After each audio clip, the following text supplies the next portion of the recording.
it is a great honor and pleasure for me to introduce you to our speaker today, Réka Juhász, my longtime co-author, but also friend. So she is a professor of economics at the University of British Columbia in Vancouver in Canada. And she held positions at Columbia University and Princeton University beforehand. She's also the co-founder of a think tank on industrial policy called the Industrial Policy Group, together with her other co-author Nathan Lane. And she's very also actively connected to policy work. For example, she is the 2025 DG Grow Fellow of the European Commission. Her work, her academic work, has received numerous prizes. For example, she was just recently awarded the 2025 Bank of Canada Governors Award. Her papers have been published in very prestigious journals in economics, including the so-called top fives, among them the American Economic Review, the Journal of Political Economy, and the Journal of International Economics as well. So I had the pleasure of seeing how Réka's work started and then later evolved, because we were both doing our PhD at LSE at the time, in the same room, sharing kind of desks adjacent to each other. And I wanted to tell you a little bit about how she first started to work on this topic. So this was about 2012, 13, 14 when the work on her first paper started. And you have to remember now it seems like ages ago, but this was a time before Trump's first trade war, before Trump, before the COVID pandemic, before Russia's invasion of the Ukraine, before all of these crisis that we've had. And this was really a time when globalization was at its peak. And most of the economists had no doubt about the benefits of globalization and were very actively promoting a trade liberalization. At the same time, policymakers every once in a while thought about putting industrial policies into place, talked about protectionism, but economists did not take those arguments very seriously. So you can imagine that Réka made a big impact with her job market paper that showed in one specific episode that an economy could develop technologically when it was shielded from international competition, when it was protected. So this was not the mainstream knowledge, and there had not been any empirical evidence of this sort of development before her work. This whole argument that industries could grow when they were protected, the so-called infant industry argument, was thought of, was often made by policymakers, but had not really been shown to be empirically true. So Réka showed this in a very specific setting, showing also her passion for economic history, because she uncovered an episode from the beginning of the 19th century. This was when the French Empire was closed to a trade with Great Britain and thereby also shielded from competition with British companies. And she was able to show that after that protection, the French cotton spinning industry developed in this time period. She has since then moved on and opened her focus of industrial policy to several other fields, so going from trade policy to study other policies such as infrastructure development or technology policy, for example.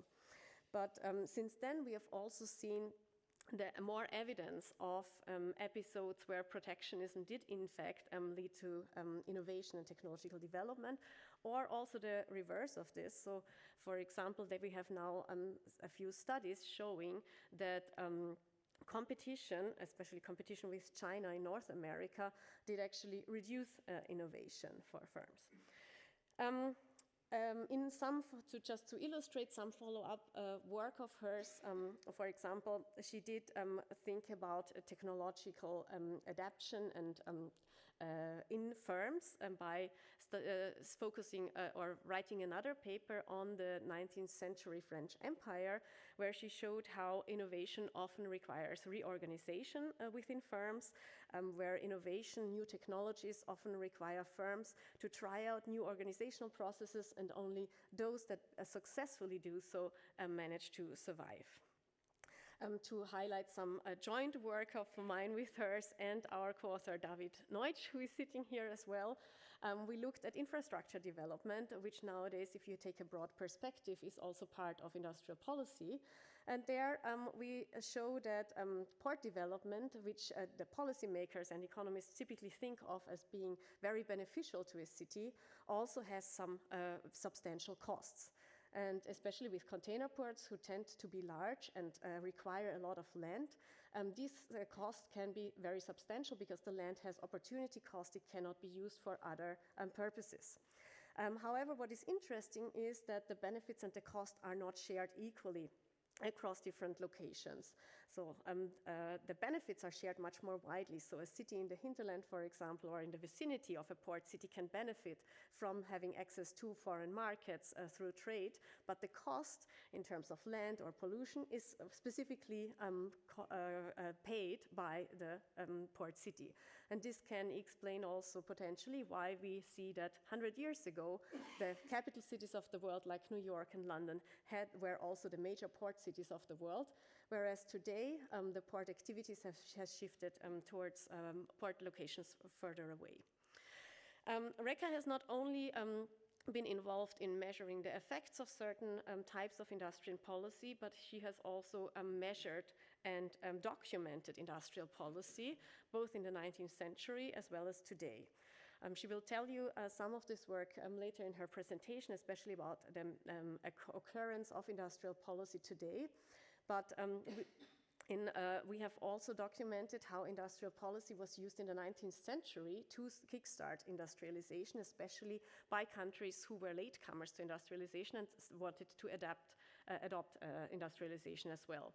And this is a very interesting new angle, we think, to industrialization, because the economic debate about why did industrialization start in the 19th century, why did it start where it started, what were the factors contributing to it, in the academic literature focused on two factors. One being institutions that made, for example, Great Britain especially a suitable place to develop in the new technologies and industrialize.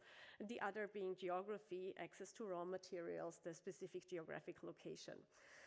Once we looked into industrial policy, we realized that the 19th century governments, especially in Western Europe, were very active at using industrial policy to develop their industries. And some more successfully, like for example, Germany, Great Britain and France, some a little bit less successfully, like the Austro-Hungarian Empire, unfortunately. So this gives you a little bit of an insight into the areas that Réka is working on, industrial policy widely defined. And now I hand the floor to her, and I'm looking forward to getting her latest insights. Thank you. So thank you so much for this kind introduction. I learned so much from Claudia. She didn't tell you, but she was in the year above me, in the cohort above me at the LSE where we did our PhD together. I still remember a lot of the comments she gave me, and we've then gone on, as she alluded to have a very fruitful co-authoring relationship that I've benefited from immensely. So what I'd like to do with my time today is talk a little bit about some of the insights from what I think of as an emerging and exciting new literature, which with co-authors Nathan Lane and Danny Roderick, we've started calling the new economics of industrial policy. These are some of the papers that I'm going to talk about today. It's way too much to cover even a 90-minute talk. This is only going to be about half that, so I'm not going to give you sort of anything particularly in the weeds, but I'm going to give you sort of, I think four of what I think of as some important takeaways. But just to set the stage, there is this sort of big overarching question across the social sciences, in fact, which asks, what role does the state have in shaping the composition of economic activity? As Claudia alluded to, historically, this is really implied, should the state use policy levers at its disposal, tariff policies, technology policies, infrastructure policies, to try to kickstart industrialization in technologically second mover countries. In the more modern period, this concept of industrial policy has broadened, and we now think of industrial policies as having many more sort of goals. Just to give you one example, there's a question as to what role the state has in trying to facilitate or speed up a net zero transition. Okay, this idea of the state as actively shaping what is produced domestically in a selective manner, this basically has been controversial since the 18th century. So on one side of the debate, there has been a long history of advocacy. Some will date this back to Alexander Hamilton, who you see on this slide.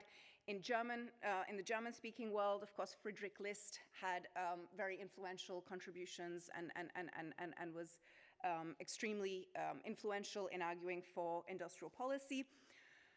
And this side of the debate argues not only that states have a role to play in shaping economic activity in this way, but in fact that the state is sort of a necessary agent of economic change.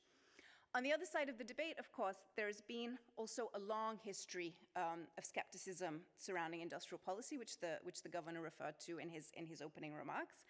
And this is, I think, safe to say, as Claudia alluded to, where much of mainstream economics sided until very recently. So in our profession, there was a very strong consensus, even in the years when I was doing my PhD, as Claudia alluded to, that industrial policy was at best sort of misguided and ineffective, but at worst it was actively harmful. And so this is sort of most nicely captured by a quip attributed to Gary Becker, who claimed that the best industrial policy is none at all. And so for a long time, this was sort of the consensus in academia. In the West, what brought these debates and what brought sort of question marks to the conversation was the Biden administration's sort of signature economic policies, which were sort of very publicly claimed industrial policies, which became known as Bidenomics. And this has ignited, I think, also in academia, and has brought to the forefront very, very interesting research and new questions surrounding industrial policy. So I want to do 4 things today. I would like to, first of all, show you the return of industrial policy as we have been measuring it in the data. I'm going to show you that this actually predates what the Biden administration was doing. It's very apparent in the data, and it is very, very sort of broadly documented across countries.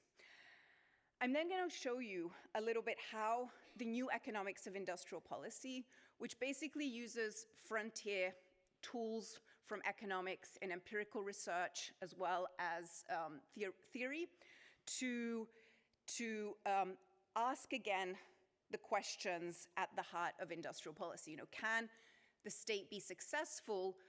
Can the policymaker be successful when it sets out to achieve some sort of change in the composition of economic activity?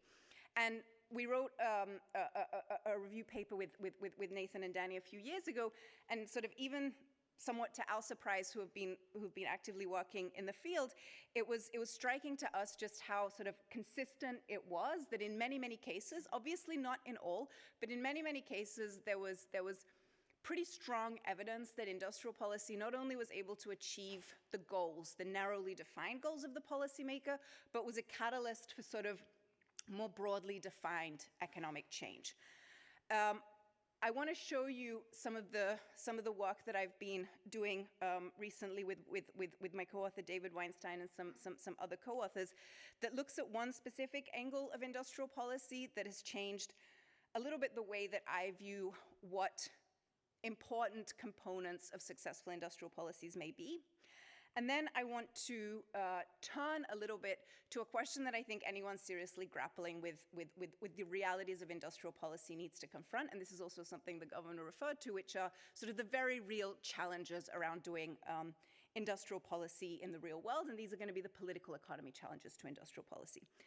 And then in the last part of the talk, I want to also raise a question which I think, again, is very timely for some of the tensions that we see in the global trading system today, which is to ask, whether industrial policy can indeed be consistent with a rules-based trading system that many sort of small open economies are very, very, I think, obviously interested in maintaining, but also many, many larger ones too. So what I'm showing you on this slide is some work I've done with Nathan Lane, Emily Olson, and Veronica Perez, where we've set out to measure industrial policy, which turns out to be a pretty challenging thing. What we do is we move away from traditional approaches which try to enumerate policies using specific policy instruments. This has been obviously problematic. It's been well known in the profession that, for example, a tariff may be used for industrial policy reasons, but it's also used for other reasons, for generating fiscal revenue, for terms of trade rationales. And so we are using machine learning techniques to classify industrial policies based on the goals of the policymaker. And what you see here is that industrial policy has been increasing around the world steadily since the 2010s. And what we see basically in any way we cut the data, and this was very surprising to us, at least at first when we first started running some of these regressions before Bidenomics became a thing, is that the majority of industrial policies are accounted for by high-income countries. And in fact, the vast majority of the rise in industrial policy in the last around 15 years has been accounted for by high-income economies like EU member states. Okay, so one takeaway that I want to leave you with is no matter what you think of industrial policy, whether you sort of remain convinced that this is a completely misguided policy, it is actually a reality that has been with us even before the recent resurgence of industrial policy. And I think we as economists have done kind of a disservice to the policy discourse by not really engaging for a long time with research in industrial policy in a serious way. And what the new economics of industrial policy, what this research agenda shows is that the sort of bread and butter tools of our profession are very well suited to analyzing questions around industrial policy, and this literature has already sort of taught us a great deal of new things. So in a nutshell, what I first want to sort of emphasize as we think about what this new emerging literature that has mostly been empirical, but has also shown important theoretical contributions, is that when you take sort of this new body of work together, it paints, I think, a far more optimistic picture of what industrial policy done right can achieve. This is true for sort of important canonical episodes of kind of capital I, capital P industrial policy in the US. So there's nice new research on the economic effects of the Apollo mission, on the World War II US R&D push, and also on what we would think of as place-based manufacturing industrial policy, also using sort of a natural experiment from the Second World War in the US. So very often when we've presented sort of these findings, people will sort of say, well, it's fine that you're showing these case studies for the US. I totally believe that. But of course, industrial policy is not going to work in lower capacity environments where it is often, where the market failures that justify these interventions are most often largest. And that's actually not true. I think I just want to leave you here with two examples. One is that one policy that has been extensively studied in numerous papers has been the HCI policy in South Korea, which tried to really push heavy industry and chemicals And it has been shown to be pretty successful, at least in the narrow sense of shifting the composition of economic activity towards these industries in Korea, and then those industries performing well in world markets. Closer to home here, there's also been sort of two nice job market papers recently, which look at a major industrial policy in post-war Italy, which tried to kickstart industrialization in the South. This is an example that I really, really like because, when you look at this with the naked eye, you sort of look at southern Italy and you say, well, there's still great income gaps between the North and South. On the face, it doesn't necessarily look like industrial policy did much. We know that Korea went from being as poor as sub-Saharan African countries to being among sort of the select group of high-income countries. But it's harder to see the effects of industrial policy in southern Italy. But this is why we as social scientists are supposed to be doing our jobs to sort of ask the counterfactual, not of is southern Italy as rich as the North today, but what would have happened if these industrial policies had not been enacted. And these two papers actually show both at the local and at the aggregate level that these industrial policies seem to have been pretty effective. What I want to talk about in a little bit more detail is some recent work that I've been pursuing with David Weinstein and some other co-authors, in which we've focused on technology policy. So the sort of roundabout way that we came to this question was we were very interested in the question of how and why Japan was the only non-Western country to industrialize before the First World War. So let me give you just sort of the high-level picture of what the Japanese economic miracle looks like. This shows you the share of Japanese manufacturing that is this shows you the share of exports that are manufacturing exports in Japanese exports. And you can see that up to about 1880, Japan looks like other areas of what we would call the global periphery. It is basically specialized in the export of agricultural products and raw materials. But then something starts to happen in 1880, and very, very quickly, basically within the space of 15 years, particularly through the lens of export data, what we see is that Japan's export specialization switches, and we know from the historical literature that this is when modern manufacturing takes off in Japan. And so the question is, what happened in Japan? And the sort of answer that we landed on in this first paper is industrial policy as government-led technology transfer. So the context that I want to sort of give, just in a nutshell, is that in the mid-19th century, Japan was basically facing an existential threat in the face of Western imperialism. China was in the process of being sort of semi-colonized, and Japan sort of very quickly realized that they were next in line.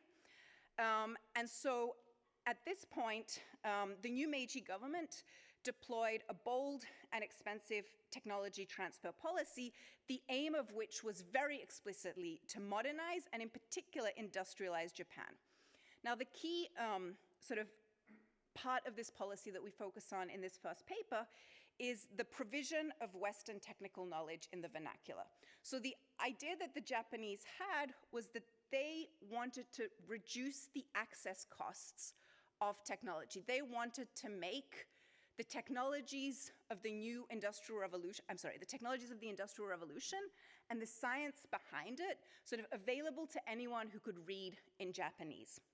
Okay, the way they did this was to create a dictionary, first and foremost. So here they're solving an important coordination failure, which is that when the Americans first show up in Japan and they bring things like a telegraph or a steam engine, there are no words in Japanese to explain these terminologies. So this is very obviously a type of market failure that the government is sort of well positioned to address.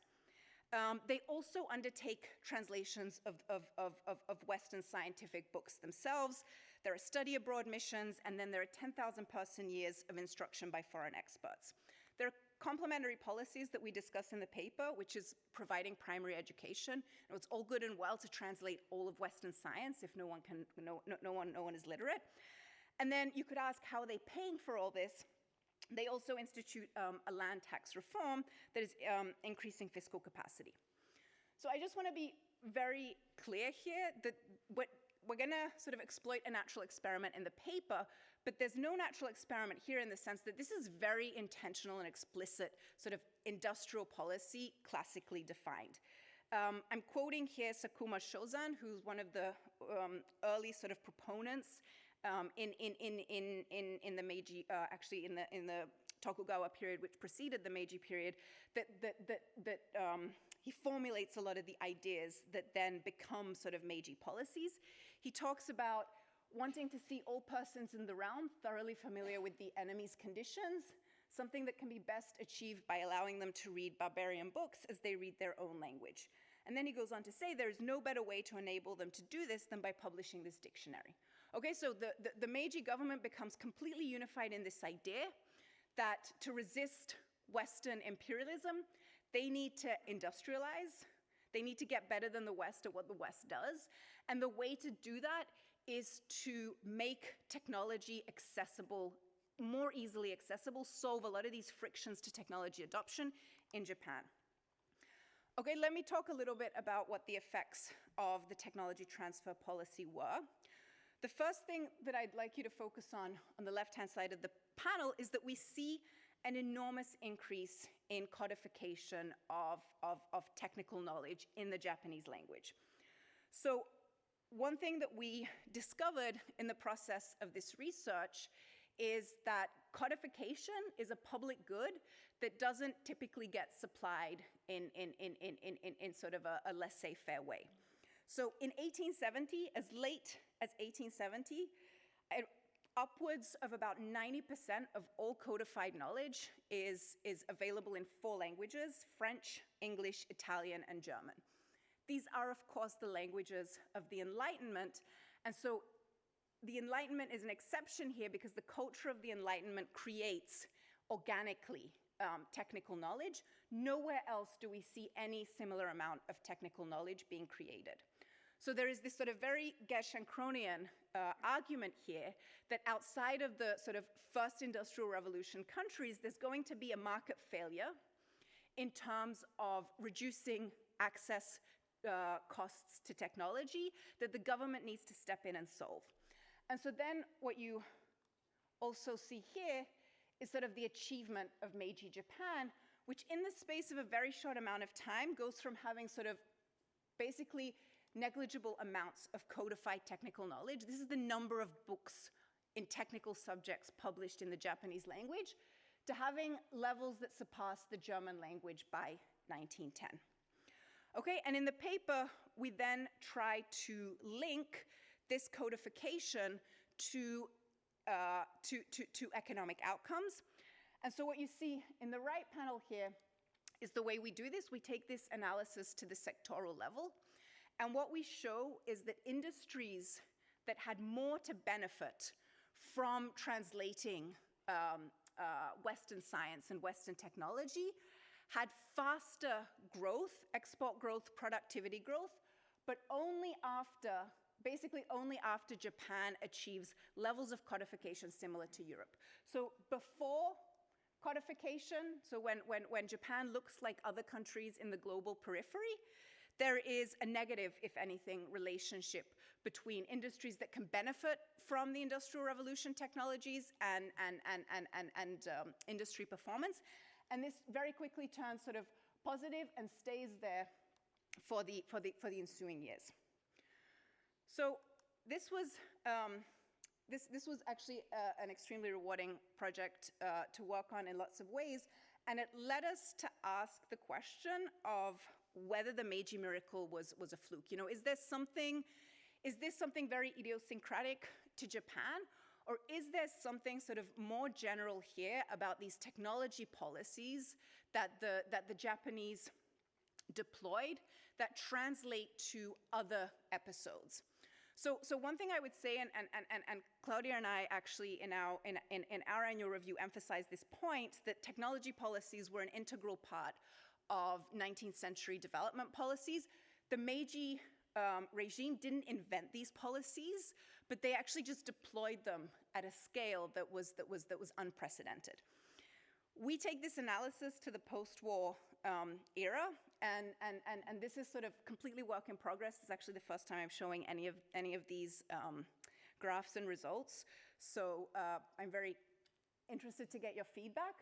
But I just want to show you sort of some suggestive evidence that what we're seeing here in sort of providing broad-based access to technical knowledge and reducing these technology access costs is a more general feature of industrialization and development. So let me revisit a canonical sort of economic miracle in the post-war era, which is the South Korean miracle, sometimes referred to as the miracle on the Han. This is one of the sort of most famous examples and sort of focal points around industrial policy debates. The data sort of speak clearly. We know that Korea experienced actually one of the most remarkable economic miracles in sort of documented history. We also know that Korea deployed a great deal of heavy-handed industrial policy. There's obviously a correlation there. The question is how much of this is causal. Newark has shown a role for standard vertical industrial policy levers. So this HCI push that I mentioned, this heavy chemical and industry drive that President Park Chung-hee, the Korean dictator, undertook in the 1970s, seems to have been sort of successful, at least in the narrow sense of changing the composition of economic activity towards these heavy industries, and these industries performing relatively well in export markets. But this raises sort of a very important question that I've struggled with for a long time, and this is particularly true as you know, everyone is interested in the South Korean miracle, and at some point I kind of thought that we've done a big disservice in emphasizing South Korea so much, because so much of what South Korea did is actually pretty standard stuff, and it doesn't translate well to elsewhere. Like if you sort of plot the distribution of what industrial policy outcomes look like around the world, Korea is obviously an outlier. And there's a question, you know, as to why these policies succeed in Korea when sort of other similar policies have at least not been as extraordinarily successful elsewhere, or maybe they've actually been sort of outright failures. So one of the things we did is to scrape the technical books from the Korean National Library. And what you see here is something that looks very similar to what we see in Meiji Japan. Korea starts with sort of a very low level of codified knowledge. The early 20th century period, they're under very repressive colonization by the Japanese. And the Japanese language is what school children are taught everywhere, so it's not surprising that there's not a lot of codified technical knowledge in the Korean language. But what you see is that it really takes off with the first 5-year plan. And then again, there's a trend break when the National R&D program is introduced in 1982. So we're showing you the cumulative number of technical books here. On the right panel, we're showing the change in the cumulative number of technical books. And here it's really sort of salient to see how much and how big this increase is. When you look at the historical record, this is not something we're pulling out of thin air. From the very get-go, the Koreans are asking the same questions. You know, we're going to do these policies. We're going to try and get into steel. But who's going to have the science? Who's going to have the technical capabilities to do these things? We need to get a handle. We need to provide these types of knowledge so that our workers, so that the people building these machines, so that the people operating these plants will have access to this knowledge.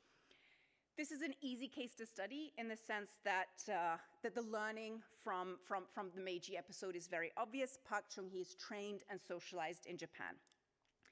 Let me show you another example. This is from the early years of communist China.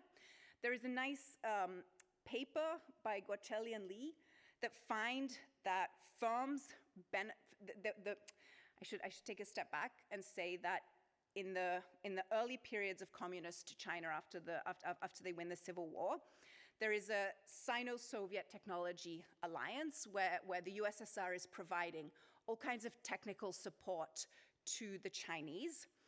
Guocelli and Li study one component of this, which is individual sort of support that is provided to steel plants, I believe.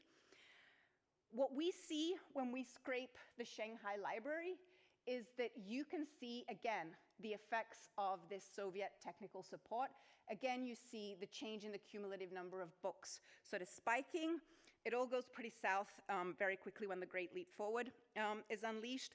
But again, there is evidence that there is a broader technology acquisition policy from the USSR here following Meiji principles. Again, the link is sort of pretty clear because the prime minister at the time who was very involved with this technology transfer was Zhu Enlai, and he also studied development in Japan in the 1910s. Okay, the final example I want to show you is not coming from a technologically backward country. It is something that was actually striking for me to see in the data, looking at the technology frontier. So this is showing you the cumulative number of technical books from the Library of Congress. And obviously, the US starts with a much larger stock of technical books. But here, what becomes very salient is the Apollo mission, which is, again, this massive government-led R&D effort. We know from Cantor and Wally that the Apollo mission had positive effects on manufacturing. And surprise, surprise, what do you see in the background but a huge increase in codified knowledge? Okay, so those are a couple of examples. We've tried to sort of see whether there's something systematic in the data. We do something that's similar to our Meiji paper here, in which this is a more data-rich environment, so there's a little bit more we can do. We're looking at country industry level export growth and productivity growth in the post-war era, and we're looking at how this is systematically related to the patent intensity of these industries. And in particular, the sort of interaction effects that we're interested in is whether there's a systematic difference between whether you're increasing your stock of technical knowledge or not. And indeed, what you see is that patent-intensive sectors grew faster in countries that invested more in codification. Okay, we're trying to solve the obvious endogeneity problem here by relying on the US World War II R&D push, which basically leverages an instrument that was developed by Gross and Sampard in their recent AER. Okay, so let me sort of sum up what I've tried to say here. The first takeaway that I want to emphasize, that I've sort of really changed my thinking on, is that industrial policy is often almost used synonymously with providing subsidies. And of course, to a large extent, there is a lot of industrial policy that is subsidies. It's obvious why this is very salient. You know, we're giving out taxpayer money to individual firms. But one of the things that I think flies far more under the radar, but is at least as important, is what Nathan and Danny and I refer to in our annual review as activity-specific public inputs, which are all the things that go on in the background that try to make sure that those subsidies, that those industries, that those activities that we're trying to promote are going to be able to take off, that they're going to have the technical knowledge, the workforce skills, the R&D sort of capacity to do the things that we want that industrial policy to do. In the post-war era and in the first era of globalization, the importance of state-led codification and technology absorption also seems to be important for industrial development in a way that generalizes beyond sort of the Meiji economic miracle.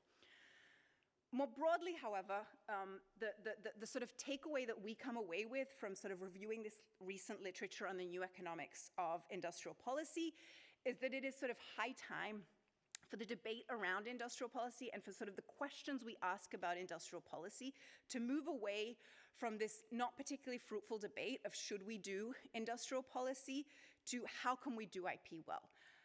You know, one thing that you can tell me, and this would be very, very true, is that for a variety of reasons, you know, because the burden of proof has been on us to show that industrial policy can work, because of the publication biases that researchers would face, we're sort of cherry-picking the successes. And to a certain extent, that's true, but sort of here, I'm not trying to say that industrial policy is some sort of kind of panacea that always works, but that we should be interested and invested as a profession into sort of trying to interrogate and understand what makes for effective industrial policy. One part of that, I'm increasingly coming to believe are going to be these activity-specific inputs, an example of which is going to be the state-led codification that I've shown you a couple of examples with. But the other sort of elephant in the room that we've tried to tackle with Nathan in recent work is going to be to confront the political economy of industrial policy in some sort of serious way. So here, the point that I'm trying to make is that the political economy challenges to industrial policy are very real. They have a long tradition, you know, perplexity knows it. This is a cartoon from the early 20th century US. This shows our sort of proverbial metaphorical infant industry labeled as protected privilege here. And this infant is clinging to its mother or its nurse, which is labeled as the high tariff. Why? Because it is being sort of offered the bottle of open market competition. Okay, so the political economy problems, the practical kind of problems around actually doing industrial policy in the real world have always been at the heart of challenges to industrial policy.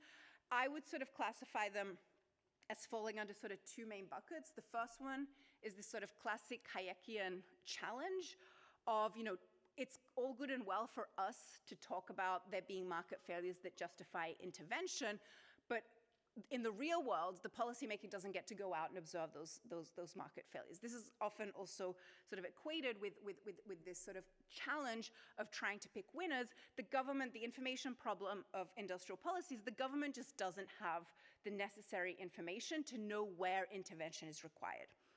There's a second sort of distinct category of challenges, which are the political capture, the standard sort of political capture challenges inherent to this idea that industrial policy is going to be giving resources, taxpayer money, the time and effort of the government to certain economic activities at the expense of others. Okay, so why did this consensus that industrial policy was ineffective emerge in our profession? Well, because basically you can call these things sort of the government failure inherent to doing industrial policy, and the rationale to intervene is going to be the market failure. And really before economics became a particularly empirical field, our profession sort of decided that the government failure was always going to sort of vastly dominate whatever market failure industrial policy tried to solve. Now this is sort of, for one, this is an empirical question. Okay, so we can't sort of sit and just and pontificate on which one is bigger. But the second is that from sort of through the lens of modern political economy, this also seems sort of extremely sort of deterministic and a very old-fashioned view of seeing things. You know, modern political economy is going to think of government failure as being endogenous, of politicians, other stakeholders responding to incentive, working within a political environment. So what Nathan and I did in a recent paper was to try to think about how to sort of confront these very real challenges. I don't want to sort of underestimate how big these challenges are to industrial policy, but through the lens of modern political economy. So there's sort of four takeaways that I want to emphasize with sort of a particularly sort of practical lens. One that I think is kind of obvious once you start thinking about it, but is incredible to me how often it is completely missed by us in public discourse, is that industrial policy should sort of work within political constraints. That sounds super abstract. Let me give you a concrete example. So, you know, we have talked until we're blue in the face about how carbon taxes are the first best policy response to climate change.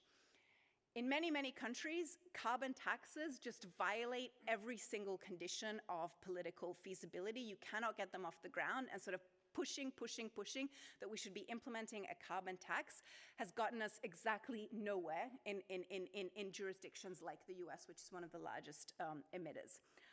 Industrial policy, in many ways, can be thought of as inferior in terms of its efficiency, so it might be a second, third, fourth best policy tool. But in lots of ways, it has many appealing features in terms of the political constraints. So when you start to think about it, green industrial policy is very often giving out carrots. You know, it's giving subsidies to green technologies, to the deployment of green technologies. And what are these doing? These are creating political constituents for climate policies. A carbon tax is a stick. It's kind of obvious why it's gonna face backlash in many contexts. One thing that political scientists have shown is that there's potentially an optimal sequencing of climate policies. One where you start with green industrial policy. This has been shown to be successful in many places. China looks like one country that has been doing this. You start with green industrial policies. You sort of create a lot of political constituents for future carbon taxing. And once you've sort of balanced opposition to a carbon tax with industries and workers that would benefit from a carbon tax, then in sort of stage 2, you can bring in a carbon tax that is indeed, of course, going to do a lot of heavy lifting. Okay, so smart industrial policy should work within political constraints, and smart industrial policy works to relax future constraints. So green industrial policy can be a very smart policy in the sense that it can relax the political constraints to doing carbon pricing in the future. Okay? Another important takeaway in terms of the political economy is that we need to deal with the inherent riskiness of industrial policy. And this comes back to this question of whether the government can pick winners. So something that I've often found a little bit frustrating in the debate around industrial policy and this idea of the government picking winners is that it seems to me that we hold the government to a much higher standard than we hold the private sector to. You know, no one goes to the private venture capitalist and says to them, you know, you've invested in 10 projects and 9 of them failed. Like, this is terrible. You did a terrible job. You were not good at doing what you were doing. You've wasted all these resources. No, right? We evaluate the portfolio. The venture capitalist makes 10 risky bets, and if they're doing their job well, then the one that sort of succeeds is the one that's going to pay for the losses incurred on all the rest.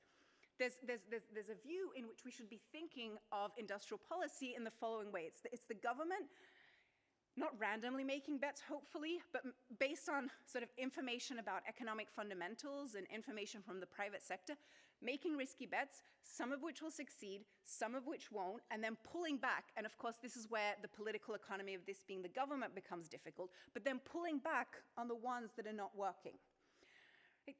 The third thing I want to emphasize is that sort of effective industrial policy needs to set private sector expectations. So industrial policy should be stable. You know, this is one, I think, particularly in democracies, this is a big challenge with industrial policy. Just look at the fate of green industrial policy in the US currently. It was always understood that the biggest risk to the Inflation Reduction Act was what is going to happen after the elections.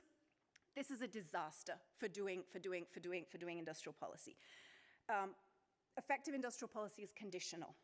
Okay, so one way to hedge the bets of the government as the venture capitalist is to make industrial policy conditional. Let me give you one concrete example. You know, as a Hungarian, I was very enthusiastic about Northvolt as the European battery champion. It didn't work out, right? But there was not that much, at the end of the day, taxpayer money that was lost, because my understanding is that a lot of the support that Northvolt was supposed to get was conditional on meeting specific production milestones, which they did not meet, and so those subsidies were never paid out. Those loans were never paid out.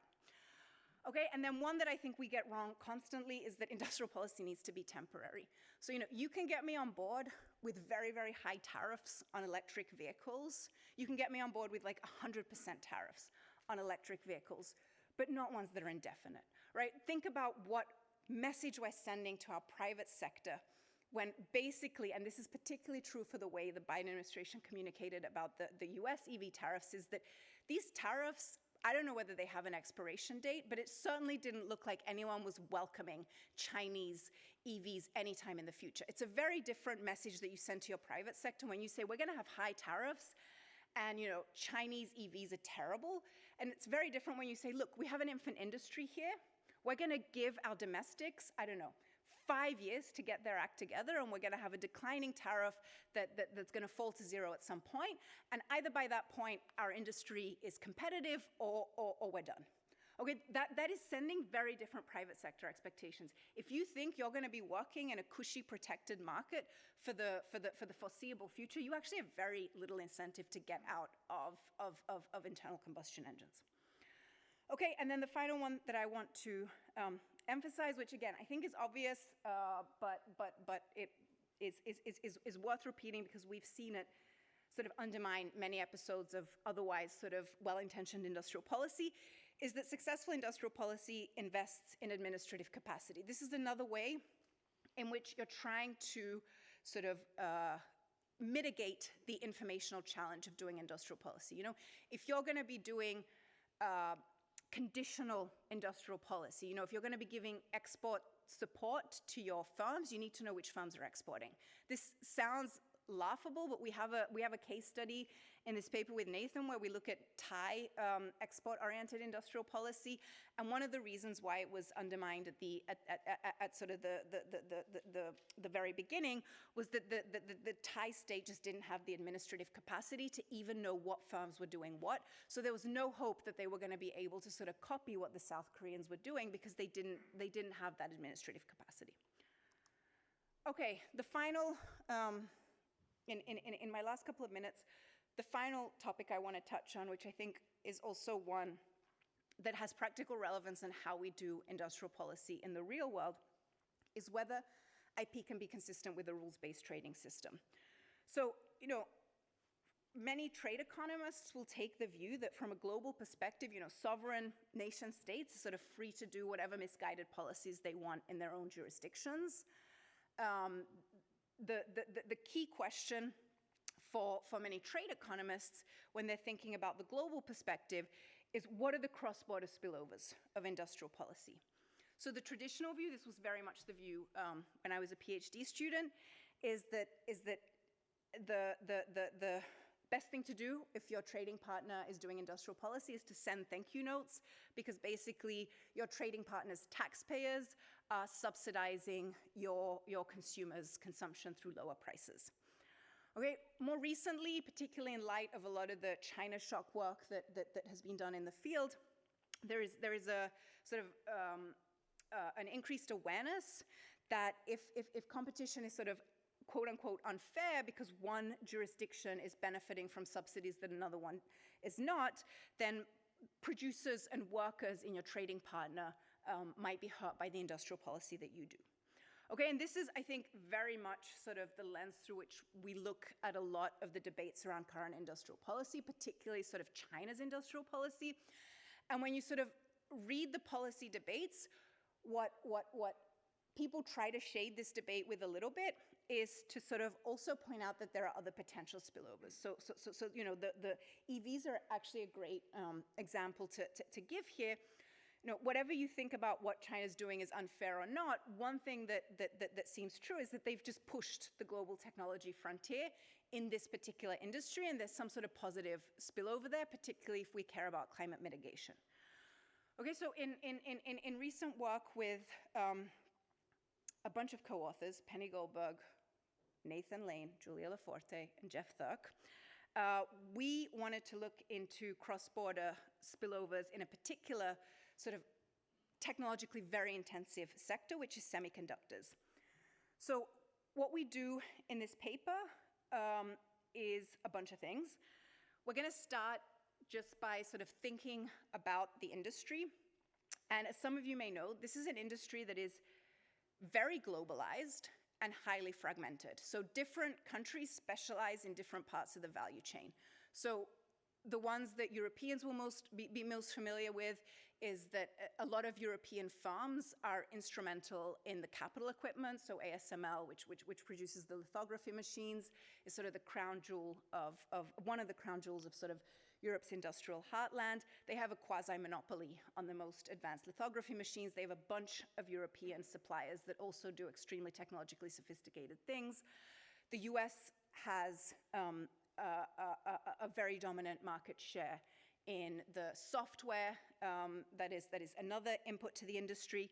And then, of course, we now all know that TSMC in Taiwan is sort of one of the only firms in the world that is consistently able to produce advanced semiconductor chips. The packaging and testing is done in other sort of lower wage Southeast Asia economies. And so first, this is a very fragmented, globalized industry, but as I alluded to, at the same time, at sort of specific nodes, it has a high amount of industry concentration. So ASML is the best example, which is selling lithography machines to everyone in the industry. Okay, now, one thing that we realized as we worked on this is that in this rapidly changing industry, producing ever smaller chips requires collaboration across the entire supply chain. So recently we've been working on sort of documenting this in a systematic way by looking at sort of co-mentions of competitors or other firms in the supply chain on earnings calls. But let me give you one specific example. This is ASML's sort of latest EUV technology. When they were developing this, ASML actually worked together with TSMC, Intel, and Samsung, who are competitors. These are all competitors. They worked together in the lab with these, with the chip manufacturers to build these lithography machines. In fact, there was a Belgian research lab that was the neutral territory where this R&D was conducted. One of the people we talked to in the industry sort of refers to this as sort of supply chain learning. So there's this idea that you need collaboration across the entire supply chain as you're making these smaller and smaller and smaller chips. Why is this important? Well, because in this globalized industry, this is creating a ton of potential for learning spillovers.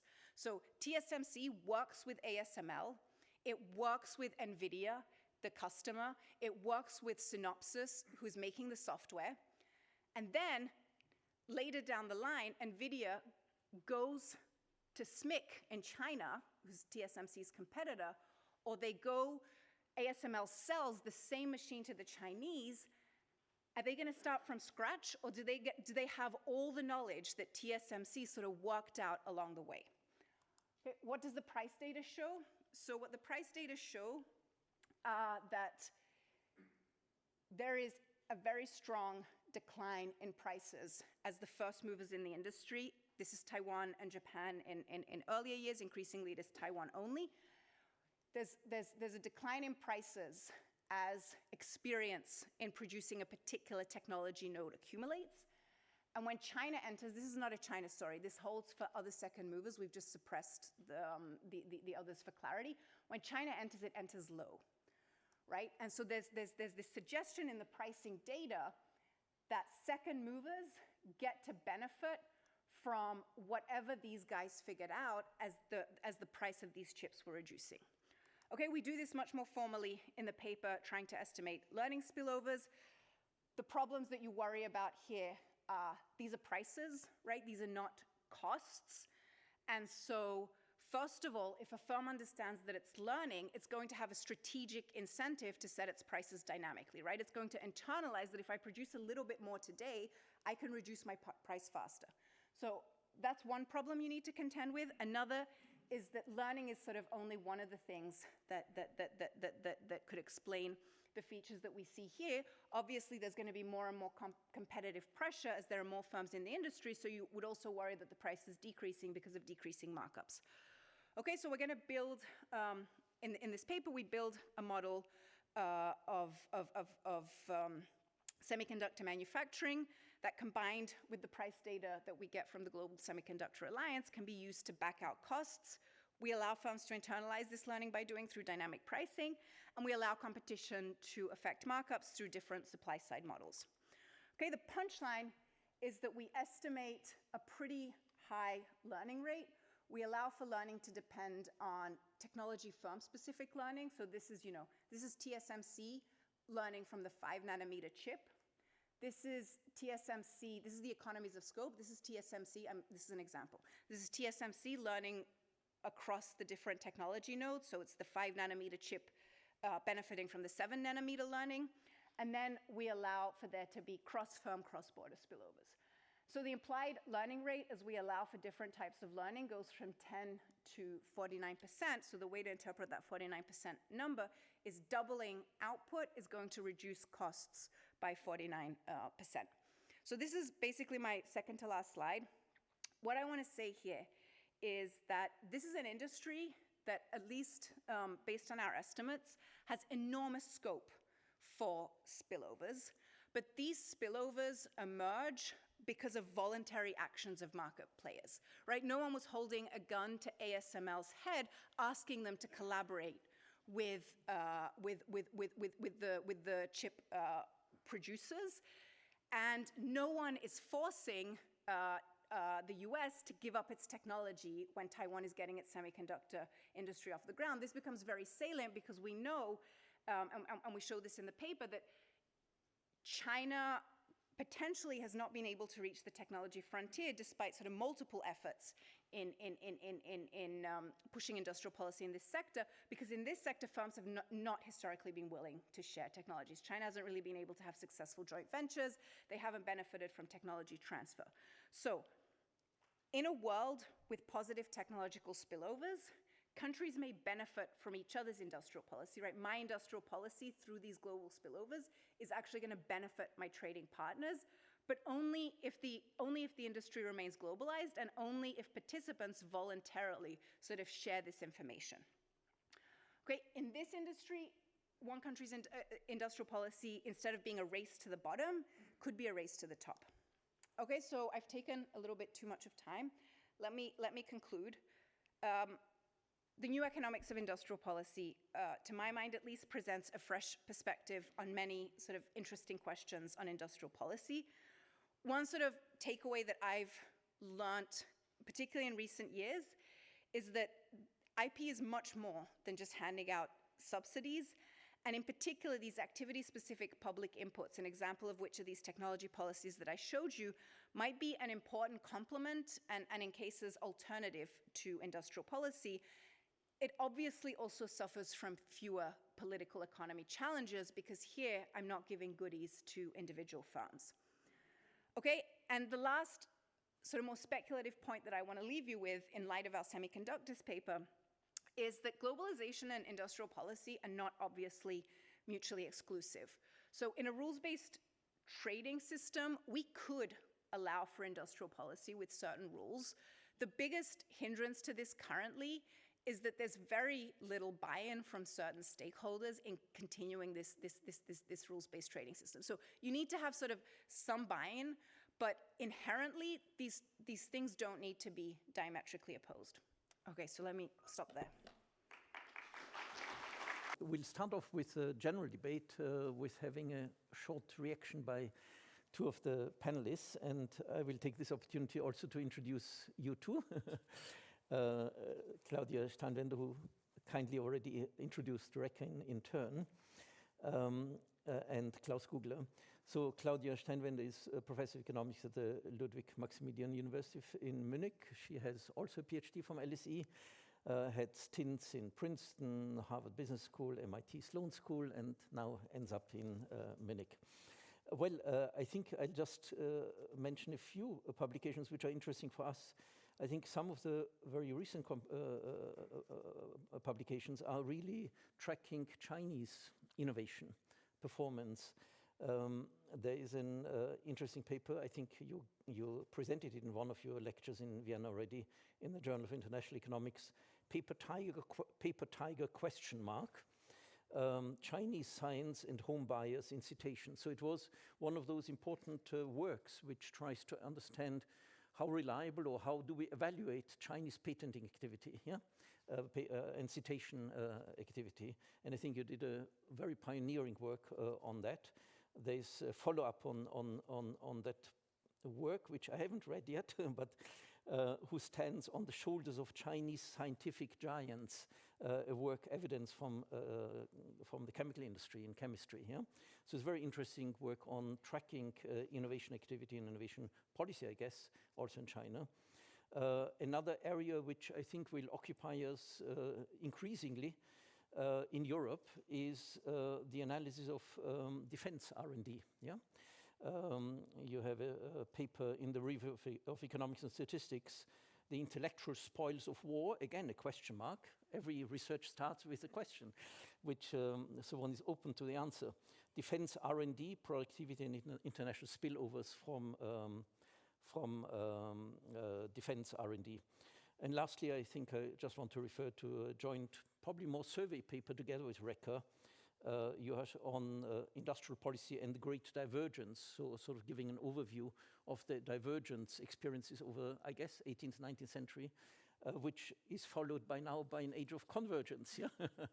But you can see both of you follow very detailed economic history and doing quantitative work up to the present, where history is applied, historical analysis applied to the present. So many papers in Journal of International Economics, AER, Journal of European Economicization, etc. And Klaus Gugler is a professor at the WU in industrial economics since 2010. He heads the Institute for Quantitative Economics and the Research Institute for Regulatory Economics. He also had stints in London Business School with Professor Jaworski, Harvard Law School, Mark Rowe, Wissenschaftszentrum Berlin, Professor Röller. I think he was the chief economist of DG Competition, no? Yeah. And probably again, just quoting from his extensive research in industrial economics, which covers both industrial economics and environmental economics, acquisitions, venture capital, and innovation, a comparative study of Google, Apple, Facebook, Amazon, Microsoft in the International Journal of Industrial Organization, so looking at the big players in rather important innovative areas. And I guess one should conclude, why is Europe not part of that group? But I think a lot of industrial policy people are probably trying to understand that. And the examples of your work on environmental areas, environmental policy, and directed technological change. So a lot of work also in industrial policy covers the area of how does it influence technological trajectories. I think you alluded to that already in terms of the green trajectory and how that requires certain interventions. Another paper, carbon pricing and emissions in energy economics. So again, many publications in well-renowned journals. So thank you both for being with us, and I think I will give you now the word to give a first reaction to Réka's lecture, and then we move on to a general discussion and also Q&A from the audience. Claudio, why don't we start with you? Yes. Yes, so I wanted to pick up 3 sentences that Réka used in her presentation, but you already know that we are collaborators. You probably don't expect too much of my argumentation with Réka, because we have, of course, discussed a lot of ideas in our joint work. But there's a couple of things where I would like to expand and discuss a little bit. So the first sentence that strikes me as very important is the statement of industrial policy being much more than just subsidies. And the question here is about just how much more than subsidies is industrial policy? What do we mean by that? And one step further could be to acknowledge that there is a whole industrial policy toolkit. There's lots of different policy instruments that could be used: innovation policy, competition policy, infrastructure policy, regional policy, and whatnot.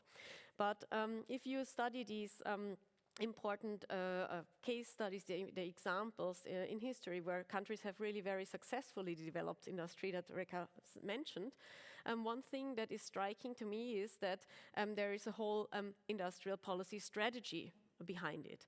There is something that is guiding all of this.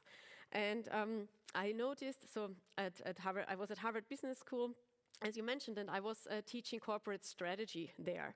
And I could not help to notice the similarities between how these governments thought about about their strategy and how companies think about their strategy. Of course, countries have been criticized for exactly that as well, but we can think about the development of a strategy as at least a little bit of a guidelines of how countries could develop this. So what does it require to have an industrial policy strategy rather than just some industrial policy tools? The first step typically is to think about an objective, about a vision. How do you see what do you see for the country in a certain couple of years after a certain time horizon? And economists typically think that governments are just welfare maximizing, but we now know that governments can have different goals. Réka explained some of them. For example, the goal could be to have a certain number of employment, a certain number of well-paying jobs, to reduce inequality. Nowadays, we have also objectives related to national security, to reduce dependency on foreign countries. Thinking about the COVID crisis, health is another example, or just geopolitical importance. So there is lots of different objectives that a country could have. And so once you have this objective, you can think about, or a country can think about what kind of what industries are helpful at reaching that objectives. And that is, of course, something that's risky, as Réka mentioned, and you can do it wrong. But say you identified a couple of industries that could be helpful in achieving this goal. The next step would be then to understand why a government intervention is required. So why do these industries not develop by themselves, on their own? And Réka and me in our joint annual review paper have developed a very simple, but in our minds, I think, very helpful framework to think about, to structure the possible reasons for why an industry is not developing. And we structure this in three, broadly speaking, three factors. One is the supply side, one is the demand side, and one is the competition within the industry. So supply side, meaning what kind of inputs does the industry need, and are there any frictions of the industry getting these inputs? We have seen in the last couple of years a lot of examples of this. So for example, access to rare earth, which can be critical for some industry and are hard to get. But it could also be labor inputs. We talk a lot about the Fachkräftemangel, the shortage of skilled labor in Germany and Austria, for example. Why is there a shortage? What kind of frictions are there that restrict the industry from developing? But another critical input is, of course, knowledge and technology. So why in Europe do we not have the development of artificial intelligence sectors, for example? What restricts us of having that input? Then moving on to the demand side, and that is something that is especially important for industries that require economies of scale, is understanding to which markets do you have access to and how integrated is the domestic market. And here in Europe, with the European Union, we have, of course, with respect to goods trade, achieved a very integrated market. But if we talk about services, there are still lots of sectors that are not integrated, and which puts us potentially at a disadvantage compared to the US or to China. So here trade policy could play obviously a big role, especially now that Trump is threatening Europe with high tariffs. The question becomes if there is an export market that is lost, which other export markets could step in and substitute for this. And then the third factor is the competition of an industry. And here, I think the economists have long thought that competition is good for innovation, for industrial development. But as we now know of a lot of instances where economies of scale is important, learning by doing is important, where it may make sense to restrict competition. The question is also who is the industry competing with? So firms within a country may be on a more level playing field to compete with each other than as compared to firms from other countries, for example, China, which are subsidized by certain policies. So after this analysis, hopefully it becomes then clear that there needs to be an industrial policy toolkit and not just one policy, that these policies it needs to be understood how they are complements or substitutes, and how all of this helps to achieve the IP strategy. So moving on to the second sentence that you mentioned that I thought was very important is that you mentioned the question has moved on from not should we do industrial policy, but how should we do it and how can we do it well. I just want to highlight one aspect here that lots of companies in Europe especially, and in Germany even more so, complain about that is not being done well. And this is the bureaucratic burden. And I think we should think much more, as economists, even much more closely about this, because there are important trade-offs that emerge here when you think about bureaucracy and regulation. For example, if you just think about general regulation, why is the state regulating lots of activities? Often the state has some objective in mind. For example, it wants to protect the consumer. But regulation also imposes a cost. For example, lots of information needs to be collected, the policy needs to be enforced, some decisions need to be made. So sometimes I have the impression that we are focusing too much on the benefits and we are not seeing that there is a trade-off and the cost and the benefits need to be aligned. And industrial policy, of course, itself requires some regulation and some bureaucracy, and there is another trade-off that emerges. So in order to do it right, the government needs a lot of information, as we know. But how does the government collect that information? It can require firms to fill in lots of different forms, and which lead to a lot of bureaucratic cost on the side of companies. Because this cost is undertaken by the private sector, it is often ignored in cost-benefit analysis. But for the economy as a whole, it should actually be compared, and we are pretty good at analyzing trade-offs, so we can probably help here as economists. So here there is one other trade-off that we need to think about, which is whether regulation can really address all contingencies that may emerge. So regulation becomes more complex if you want to address all contingencies, all kind of states of the economy that may occur. And again, it requires lots of information to be collected, lots of forms to be filled in, etc. So there could be a trade-off between that and delegation some of the decisions to bureaucrats, which is not very much of a German or European traditions. So it is a trade-off. I'm not saying one is better than the other, but I think we should think about this trade-off. And at this point, I want to advertise actually that some of these thoughts that I've just mentioned are developed and discussed in more depth in a forthcoming special issue of the German journal Perspektiven der Wirtschaftspolitik, which Harald Fadinger, who is in the audience here, and me have been asked to guest edit. And we have just received the submissions, and this has inspired some of what I've been talking about today. But this journal this special issue will be printed in September at the Vereinstagung, at the annual meeting of the German Economic Association. So if you are interested to hear more, please come and attend. But now moving on to the third point that Réka mentioned that I want to comment on is the question of cross-country, cross-border spillover effects. And here, the work that you mentioned on defense R&D that I've done with Enrico Moretti and John van Rienen, I think speak to that there may be a lot of important cross-border spillover effects. So defense spending is something that Europe unfortunately needs to invest in now. There is, I think, not much debate about that. But the question is, how do we do it, and can there also be some benefits in doing it in terms of economic growth? And so what we found in this study, when we collected data from a large number of countries, so all the OECD countries plus some more over long time periods, we find a couple of positive sides that to defense R&D spending.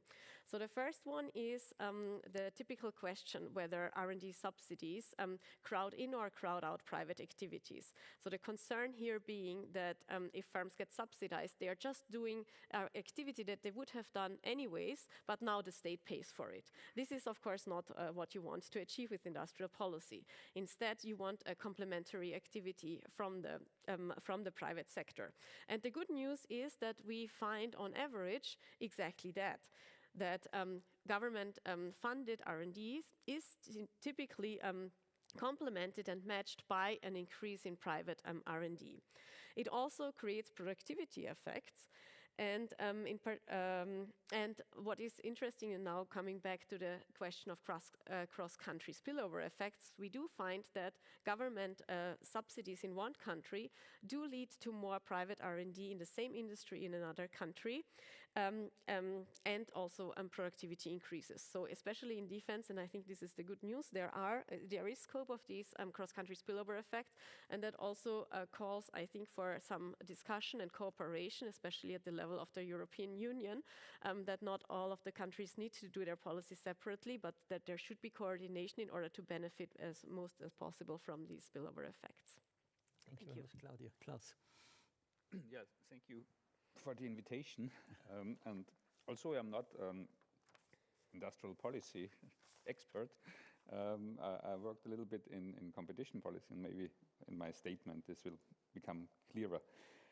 So first, I think it is extremely valuable what Réka is doing, but also Claudia and others in the field, So I think it is extremely valuable to know the components of success or not of those policies.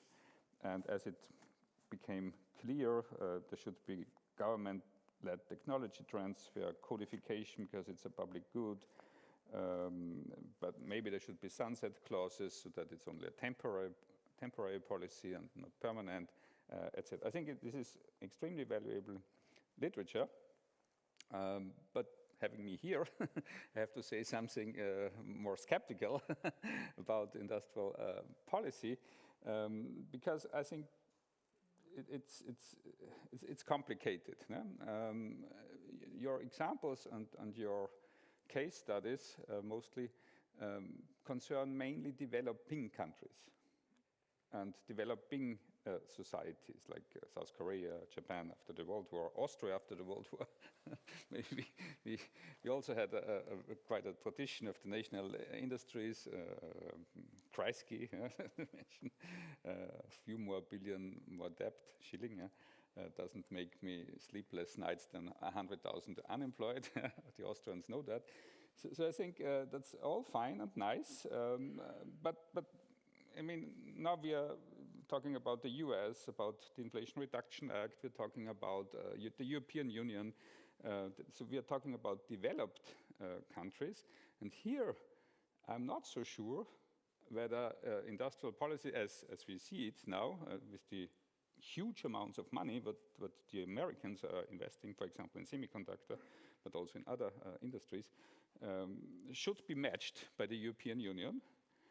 That we should have a race, a subsidy race, essentially, and it's not clear whether everybody can be successful in attracting 1,000 billion euros in investment. So my first more skeptical point, after all those good points, of course, you had, is, I mean, should developed economies like the European Union or the US also do this kind of subsidization and this kind of industrial policy as the developing countries?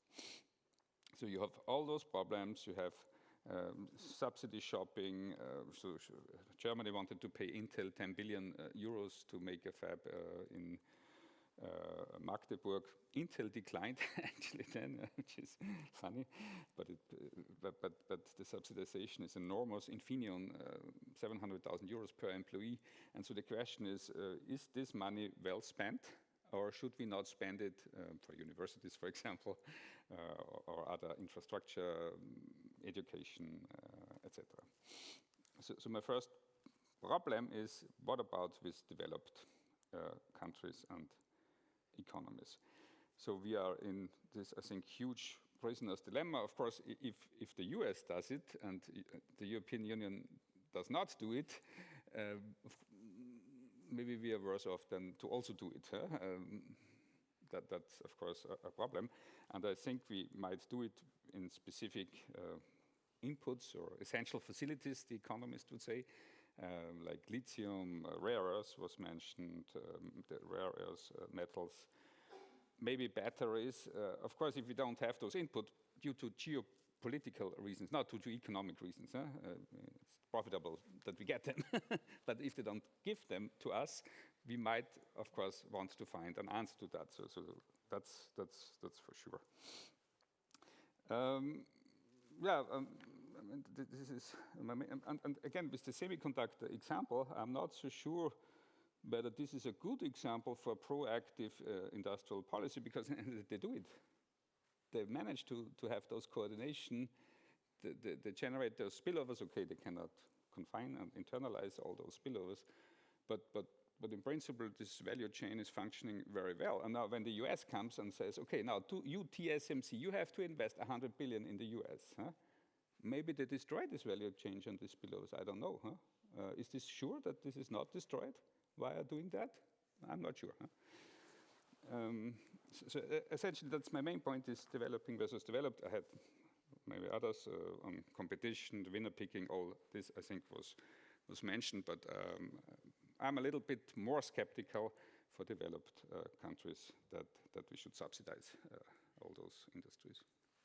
Thank you, Klaus. So before passing the ball back to you, let me just follow up on some points. I think it was quite striking your first graph about this enormous concentration of industrial policy in advanced economies. And it seems quite odd, I think, following on this point, now the infant industry argument is used by advanced economies to react. So it is an interesting inversion of the historical evolution of industrial policy. Also, what struck me about your research is there nothing done about Africa?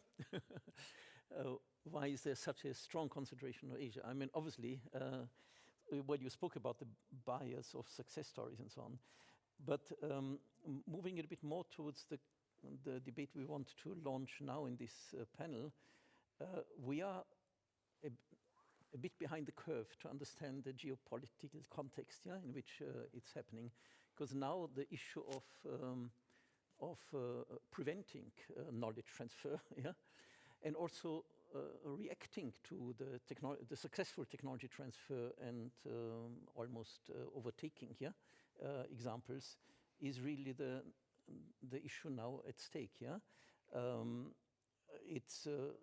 There is an interesting, I guess, research question: which areas of knowledge transfer is now in the geopolitical strategy context prevented, and what are the repercussions of that, and which bits are still there for cooperation and so on for these networks, So in a sense, we're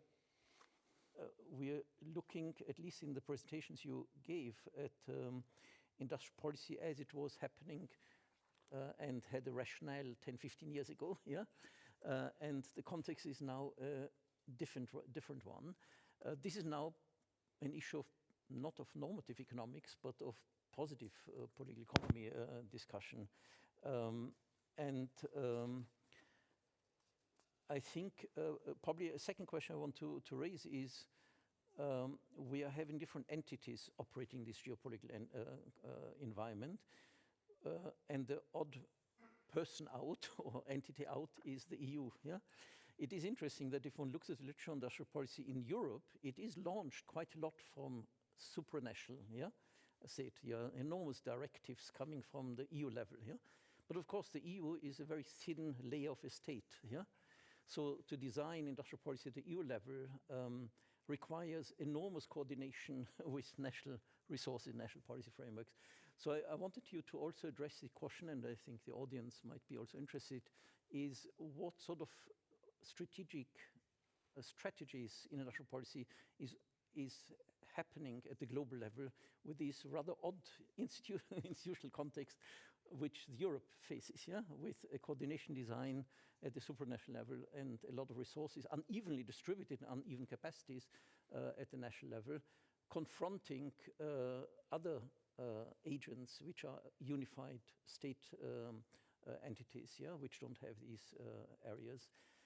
Probably linked to the question is, yes, I mean, we do observe some path dependency of the evolution of industrial policy and the resources which are used in Europe, which maintained a rather conservative industrial structure, and even the conservative development of a knowledge base. You mentioned that we are not at the frontier of AI and quantum computing and etc. Probably at the pure science level, yes, but not in the implementation. So probably I would like to move a bit more towards this geopolitical context in which industrial policies. I'll give you a chance to react to all these things, and then we move to the audience.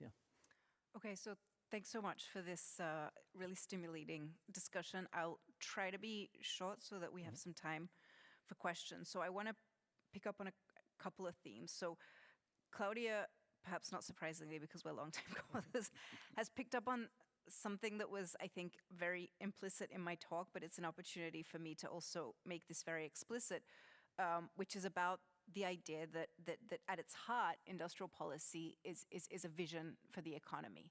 And one of the reasons I brought the Meiji paper is that better than actually any example that I know, I feel like living in Canada, but I think there are very strong parallels here to the EU as well. Like looking at that episode now makes me think about how well it translates in many ways to the challenges we face today. So about 2 weeks ago, I gave a talk at the Bank of Canada, and I was on industrial policy, and I was sort of debating what to talk about, and it kind of seemed like an out there sort of proposition that I'm going to talk about Meiji technology policy 150 years ago. But Canada is, of course, as you all know, in a very difficult situation. In some sense, it feels like an existential threat north of the border. And the point that I was trying to convey, and I brought the Meiji technology policy and the follow-on work here today because I think it has many parallels to the EU, that what happens in Japan is there is a huge external shock, and the elite sort of very quickly come to the consensus that things doing business as usual cannot be done anymore.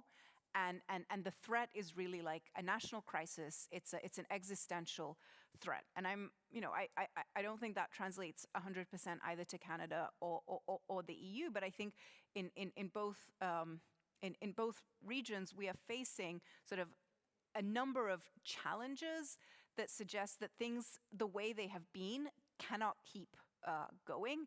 In Canada, the largest weight is on the relationship with a completely different U.S.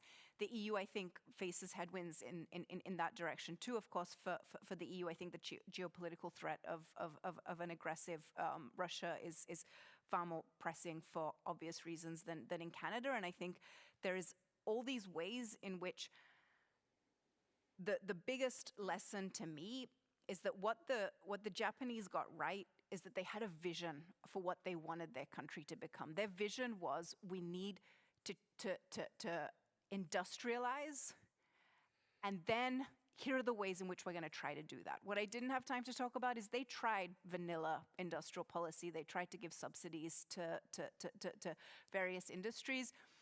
We don't have great credible evidence on how well that worked out. The historical evidence seems to point to the fact that that didn't work out pretty well, but the vision was there. What we want to achieve is industrialization, and we are going to do whatever it takes basically to get there.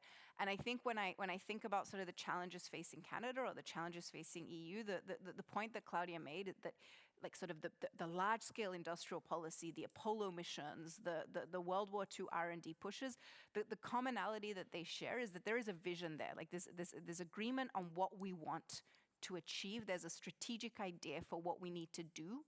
It's industrial policy because it's selective. It's changing the way the domestic economy works in some targeted way. And then you put the sort of policy tools behind it, whether that's subsidies, whether that's technology policy, whether that's coordinated defense spending.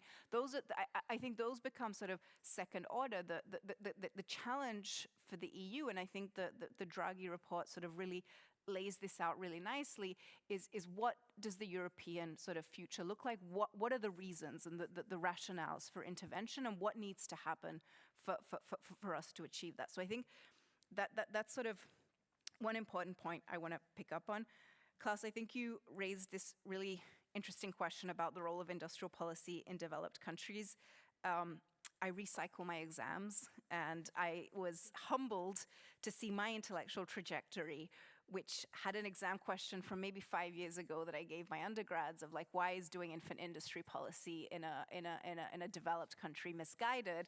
And of course, I'm now unlearning, as sort of the new terminology goes, in the sense that I think we have now in the West, in advanced economies, our own infant industry problems, precisely because China has taken the lead in some of the critical industries of the 21st century. I think you raise the right questions about, is the money well spent?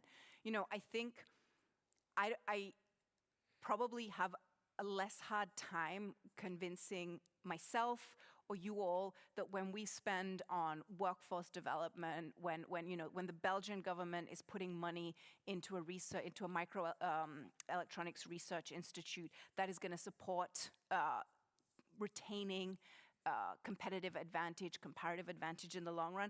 I think those are sort of things that are easier to get on board with. Again, they're hard to do because it's selective. It's not us like putting 1% of GDP into R&D. It's us thinking strategically about, like, is Belgian taxpayer money spent on this type of research institute better than the opportunity cost of what we would do? But I think that's a less pressing challenge.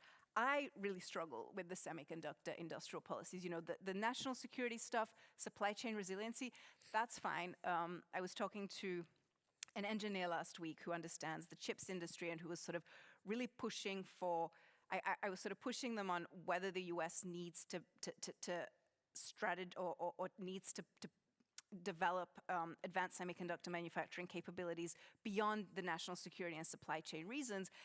Their sort of push for this is the push that I think for an economist is really hard, because I'm not sure that we see this in the data, which is that you cannot maintain an R&D lead if you're not doing the manufacturing.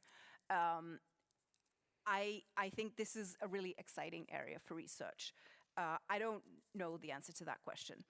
And then I think the final thing I'll pick up on is designing industrial policy in the EU. I think I'm not an expert on this, but my understanding is that these initiatives at the EU come from the supranational level, precisely because there is a tension of wanting to preserve sort of the single market with doing industrial policy that's going to raise all sorts of tricky questions of who has deeper pockets. And, you know, if the EU has a chips policy, how much of that is going to go to Austria and how much of that is going to go to Germany?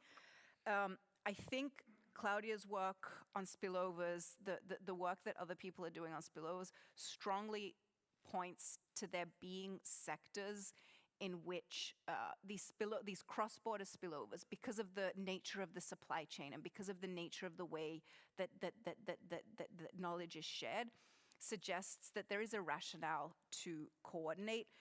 There's a rationale to coordinate at the EU level. It requires sort of policymakers and the public to understand these things, which I think is a very difficult sell. And beyond that, I think, you know, I say this as someone living in Canada, I think the EU has sort of friends around the world that have sort of mutually beneficial things to offer. So just in terms of sort of one thing that I've been thinking about, you know, the EU struggles with access to critical raw materials. Canada was placing its bets on using its endowment of raw minerals to sort of build an EV supply chain together with North American partners. That's gone kind of out the window. The EU has the large single market. Canada has the resources. There's sort of a potential for a win-win supply chain here. And that is, I think, the type of smart industrial policy that countries, sort of willing countries, should come together and think about fleshing out, which would be consistent, which would not be sort of industrial policy at the expense of others, but industrial policy to the sort of benefit of all. So let me leave it there and. Thank you. Let me encourage you to give some comments, and we're a bit late, and so try to be short. Martin, is there some? Okay, thanks, Martin Sagler, UPO in Italy and VU Vienna. It's a twofold question, but it comes together at the end. So you started out talking about books, and I come from a generation of economists where we still read books, so I appreciate that very much. But it got me thinking that a lot of what we were talking about at the beginning was about qualification, education, training. And then sort of that comes together with industrial policy. Now, is there a question, the first part of the question is there a possibility to disentangle the two effects? So can we see how much is education, training, and how much is industrial policy, and what is, let me use an econometrics term, the interaction effect between the two? So that's the first part. The second one, the second part of the question refers to, in my opinion, underappreciated paper by Philippe Aghion and Peter Howitt, who are Schumpeterian economists. So let me mention that here about distance to frontier, where they basically distinguish between imitation and innovation. And your industrial policy, you know, basically it's about translating books, was the first step in your theory. So it's a lot about imitation, right? And policy facilitating imitation. And that's what Aghion and Howitt also mentioned. Sort of there's a lot of policy in sort of how you model the imitation innovation process. You were not talking a lot, and this is unfortunate for it being the Schumpeter lecture, about the innovation part in the distance to frontier imitation innovation part, where sort of how does industrial policy, so I understand how industrial policy in your model fits well with the imitation part. I don't understand so well how it fits with the innovation part in the Schumpeter. Thank you, Martin. Harald? Harald Fadinger from the University of Vienna. So I found your presentation super interesting. And a lot of it, what you alluded to in the beginning, was actually what Draghi calls like horizontal policies that kind of benefit all sectors. And right, this is also how the Draghi report starts. I mean, it basically says that we've missed a lot of the transformation. We've missed kind of the first wave of IT. We're about to miss kind of the second wave. But then the question is whether the reason is that we don't have the right horizontal policies, like in particular the knowledge flow from universities to private companies and the associated financial system, or whether it's really about sector-specific policies like protecting the AI sector, which might be relevant now in the conflict with the US, right? I mean, in principle, this would be the situation to put tariffs on digital imports. So do you think that there might not be a lot of risk in kind of pursuing this more like aggressive sectoral policies relative to the horizontal ones? Thank you. Klaus Gernandt, my background is in international credit. I have two questions. One concerns one of the early slides showing the prevalence of IP in high-income and low-income European countries. The vertical axis, what does that show? The second question is, in your chip case, I failed to detect any IP in there. You stressed yourself that these are voluntary agreements between the companies you mentioned, and did I miss something? Thank you. I think there was one a bit further back here. Jürgen Janger from the Austrian Institute of Economic Research. Thank you very much for your presentation and discussion. A very simple question: what will improved artificial intelligence do to industrial policy? We heard a lot about information and codification, and artificial intelligence will make it easy to learn much faster. So will there be any scope, will industrial policy be needed at all if we have a general artificial intelligence? Thank you. I'd like to ask you to comment perhaps a bit on one interesting case study example of, I think, successful industrial policy in Europe, and this is the creation of Airbus. Of course, Airbus involved huge amounts of subsidies. It was the brainchild of Franz Josef Strauss, a very energetic European Bavarian politician. But if you compare it now with respect to Boeing, the other one, big airport, what can we learn from comparing these two projects? Thank you very much, and probably the last. Thank you. Andreas Knapp from the Vienna Institute for International Economic Studies. On defense spending in Europe, what can we learn from the US? How can we make more defense spending turn into more civilian spillovers and improve our industrial output and innovation? Thank you. Gertrud Dumpel from a central banker. I mean, you mentioned the word rules-based trade system twice, and I question whether we are still in such a rule-based system. Seems more like a Wild West system now. And one remark on the industry of chips industry. If you look at the history of this industry, you see that clearly there's a lot of government funding of its research. It's not only that these firms are developed in the garage only, but you have a lot of government programs, especially in the US on defense, but also research, targeted research programs. Okay, I think, Réka, you have quite a reflection. Let me start from the top down. So I think there's a very well taken question about whether we can separate sort of the the education and training policy components of industrial policy from the subsidies.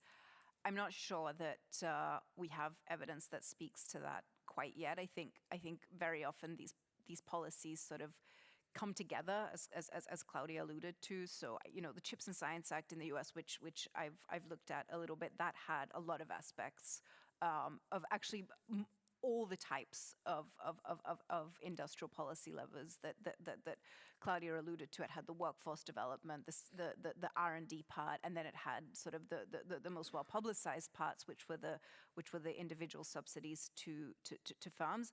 I think our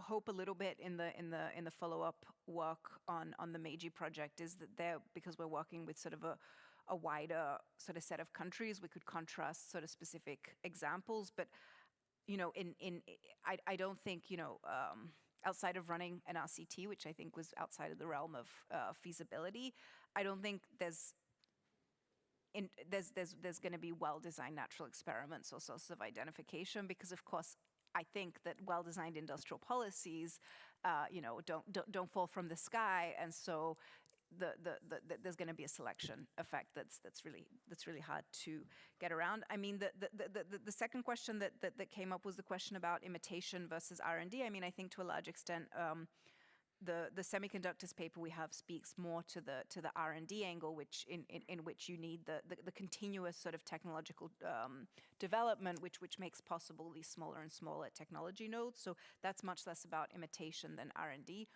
When we've studied historical industrial policies, particularly in East Asia, that have been successful, so I'm thinking of Taiwan and South Korea here in particular in semiconductors, we have sort of some historical case studies in the paper.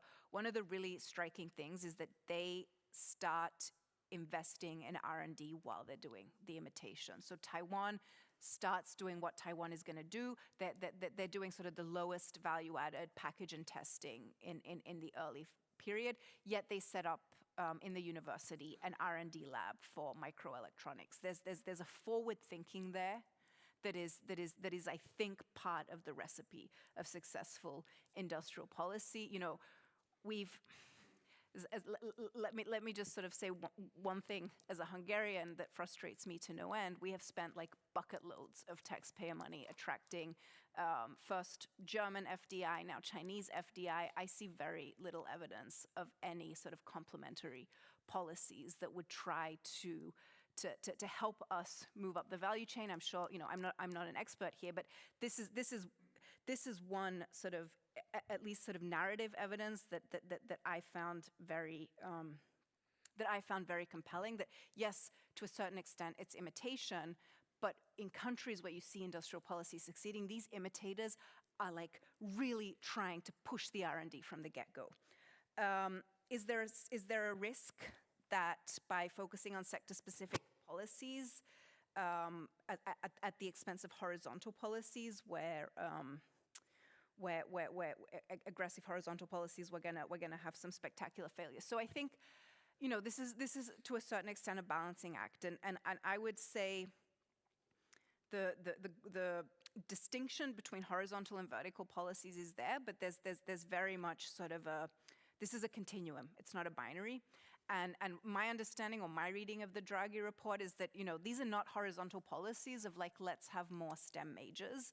These are more horizontal policies in the way that the Meiji technology policies and other technology policies that we've studied are sort of firm neutral to some extent, but still have a very specific sectoral component. So the Draghi report lists sort of specific areas in which Europe needs to improve and in which infrastructure investment may be helpful. At the end of the day, I think these are going to be to a large extent complementary. We definitely need these activity-specific public inputs, as we call these sort of somewhat horizontal but still targeted policies. But at the end of the day, I think to get firms to do things that they wouldn't otherwise do in laissez-faire, I think we're going to need some subsidies as well. And the risks are there. I think it's managing the risks. It's less, I don't think you can get away from the risks. I think it's managing the risks in some of the smart ways that we try to sort of collect in the political economy paper is my take on that. There was a very well-phrased question of where is the industrial policy in the CHIPS paper. So part of the CHIPS paper, we document that there's been vast amounts of industrial policy. There continue to be vast amounts of industrial policy in the paper. One of the parts of the paper that I didn't have time to talk about is we also use sort of the structure of the model to back out the implied subsidies that we see based on the cost of the different countries.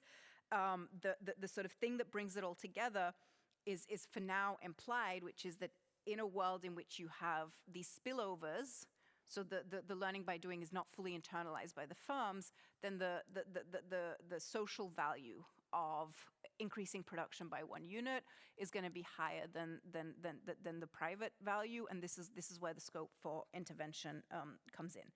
There was also a question about the first plot that I showed, which I didn't explain particularly well. So that is there where we're showing the growth of industrial policy activity as measured by counts of industrial policy, and so everything is benchmarked, I think, to 2010, where 2010 is sort of 100%.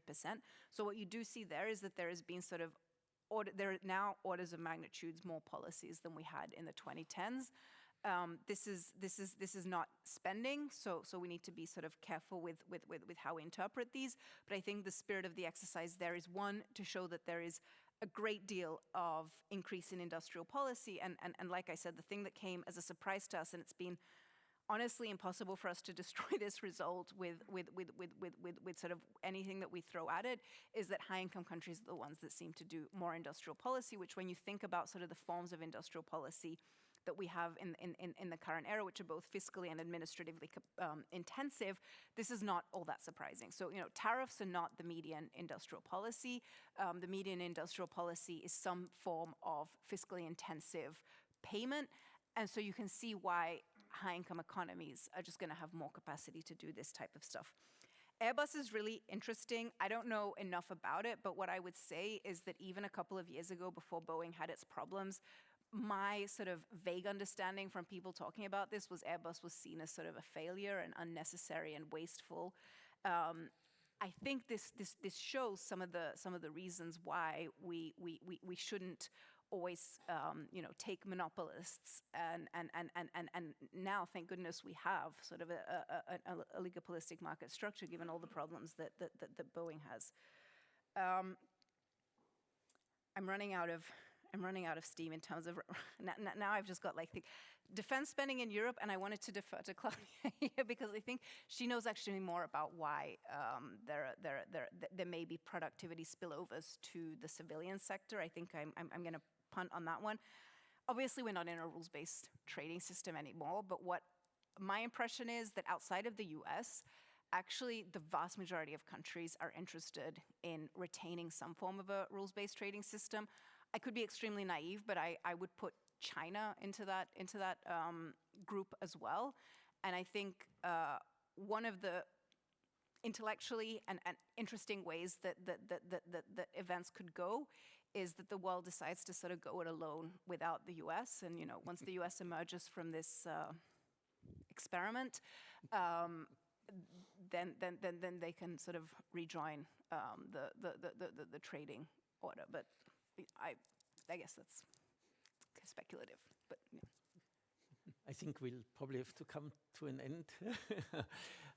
So thank you very much. I think it was a very rich lecture and interesting discussion. Let me end with two comments. One is, well, thanks to your work, also Claudia's work, and a number of your collaborators, we know much more about industrial policy now than we did even 5 or 10 years ago, I think. You can see it's very detailed economic historical work, but also quantitative database. And I think the difficulty with industrial policy, like with any other policy which is supposed to work in the long run, it's very difficult to identify its. So I think the different positions which people will have will continue to be a very skeptical one or a positive one.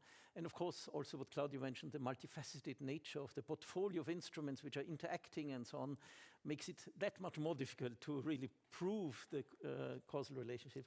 And the second point I wanted to make is probably from the very beginning we had these tensions which we see now very strongly.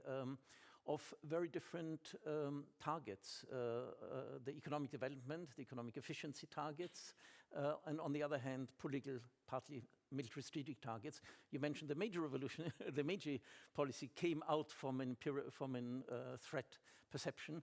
And similarly, in the current geopolitical context, we have this tension between two very different target functions in a sense.